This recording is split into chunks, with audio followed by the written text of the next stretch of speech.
Belle bonjour tout le monde, j'espère que votre semaine s'est super bien passée et merci à tous les nouveaux abonnés, bienvenue à tous ceux qui débarquent sur la chaîne.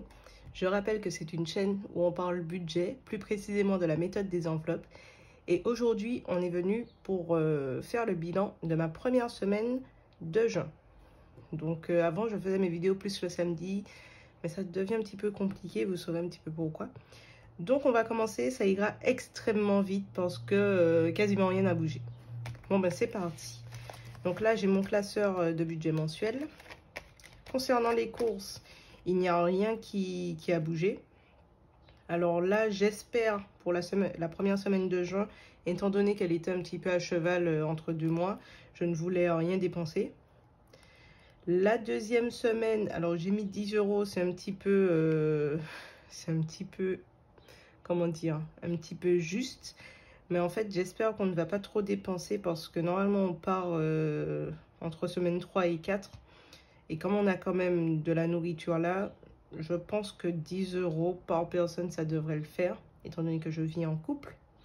La troisième semaine on part au début de la troisième semaine, on revient à la quatrième, donc j'ai pas prévu de budget course et j'aimerais ne dépenser que 20 € à notre retour. Ça aussi, je ne sais pas. Donc, j'ai budgétisé 70 €, mais idéalement, j'aimerais suivre ce schéma-là. Pour l'instant, j'ai toujours les 70 €. Donc là, je me suis noté comment je voulais répartir l'argent. Donc là, ça n'a pas bougé.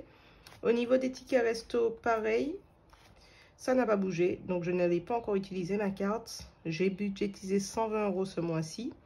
On verra si je m'y tiens, sachant que nous, on part à Majorque. Et je crois que les cartes tickets resto ne sont utilisables qu'en Union européenne ou en France. Je ne sais pas. Mais en tout cas, ce ne sera pas utilisable en Espagne et c'est dommage. Enfin, en Espagne, à Majorque. Concernant les loisirs, j'ai dépensé 8,03 €. Donc là, c'était pour faire des achats avant de partir pour ma formation. Donc acheter des pains au lait pour mon copain, par exemple. Ou encore des biscuits pour le départ, sait-on jamais. Du coup, il me reste 1,97 € ici. Alors, normalement, les petites pièces comme ça... Oh, elle est moche, celle-là, j'avais pas vu. Désolée, je vous la montre parce que... Oh là là, qu'elle est moche, elle est un petit peu rouillée et tout. Ouais, faudrait que je m'en débarrasse vite. Hein. Enfin, bref, d'habitude, la petite monnaie comme ça, je la mets, je la laisse dans mon portefeuille. Mais là, je vais la mettre après, je pense. C'est juste pour vous montrer qu'il reste 1,97 €.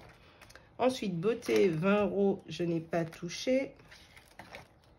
Carburant, donc j'ai budgétisé 20 € parce que j'ai plus fait d'essence que mon copain le mois dernier. Donc j'ai quand même prévu 20 €, mais on s'est arrangé pour que je n'ai pas à faire l'essence ce mois-ci. Et je me suis dit, sait-on jamais.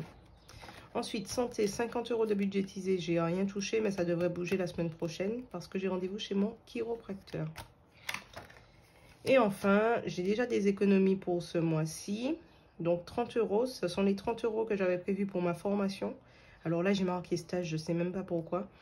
Mais je prévois toujours 30 € en espèces, même si toutes les dépenses sont remboursées par l'entreprise et que j'ai une carte entreprise qui me permet de ne pas avancer des frais.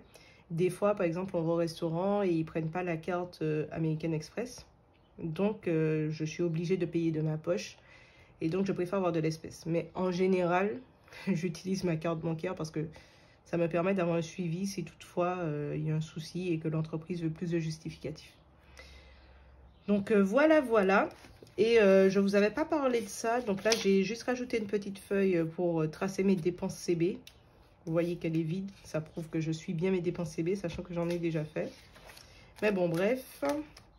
Et là, en fait, c'est une petite rubrique pour mettre l'argent que je récolte suite à mes cours. Alors, je donne des cours particuliers de maths. C'est pas une aide au devoir, mais c'est je revends en fait des notions de maths avec une petite fille, une jeune fille qui est en 4e. Et du coup, je fais payer 15 € l'heure. C'est à 20 minutes de chez moi. Donc ça, c'est top. Et j'ai déjà fait quelque chose comme 4h30 ou 3h30, enfin je sais même plus. Et actuellement je suis à 97,50 €. Cet argent je le laisse là, je ne sais pas encore ce que je vais en faire. Je pense que quand j'arrêterai de dispenser ces cours, je vais me poser la question, mais pour l'instant je ne le compte pas dans mon budget, ça n'ira pas dans autre ou imprévu, ça n'ira dans aucune enveloppe. Je le laisse là et je réfléchis. Après, c'est pas une grosse somme, hein. Je suis à peine, enfin, un petit peu moins de 100 €. Donc, on verra ça plus tard. Par contre, les 2,50 € qui sont là, je ne vais pas les laisser. En général, la petite monnaie comme ça, je la mets dans mon petit pochon de pièces qui est ici. Je vais juste mettre les 50 centimes. Donc là, actuellement, il y a 4 €. Donc 3 pièces de 1 € et 2 pièces de 50 centimes. Et les 2 €, je vais la mettre dans ma tirelire de fortune. Alors, vous ne vous moquez pas de moi. J'avais pas envie d'acheter une tirelire. Et je me suis dit, oh tiens, j'ai un bocal là qui traîne, je vais le laver et tout. Et je vais demander à mon copain de faire une ouverture. Donc, tada! Je sais que c'est un peu sobre. Je vais customiser peut-être un jour. Je me tâte. Donc là, je mets les 2 €. Voilà, alors c'est de l'argent que je ne comptabilise pas. Je fais vraiment comme si c'est une tirelire un petit peu opaque. Je ne compte pas. Et en fait, une fois que ce sera rempli, je verrai ce que j'en ferai. Mais l'idée, c'est que dans le pochon, je peux prendre la monnaie quand j'en ai besoin. Alors que dans la tirelire, une fois que l'argent y est, il n'y bouge pas. Quoi qu'il arrive, j'attendrai, en tout cas j'espère, j'attendrai qu'il soit rempli pour le transformer en billet, faire des rouleaux de pièces ou que sais-je. Donc voilà. Aujourd'hui c'était rapide. Je fais juste une petite annonce. Du coup mon livre, je vous remettrai peut-être la photo. Mon livre budget pour les débutants est disponible sur Amazon. Vous pouvez aller jeter un œil. Et sinon, j'ai eu aussi des demandes pour ma feuille Excel budget. Du coup, lorsque cette vidéo sortira, la feuille Excel sera disponible gratuitement sur le lien Drive que je vous mets en description en dessous de chaque vidéo. Du coup, n'hésitez pas si vous voulez avoir un support Excel pour suivre votre budget. Donc, c'est fini pour aujourd'hui. J'espère que ce sera pas trop long et je vous dis en lot de soleil. Moi,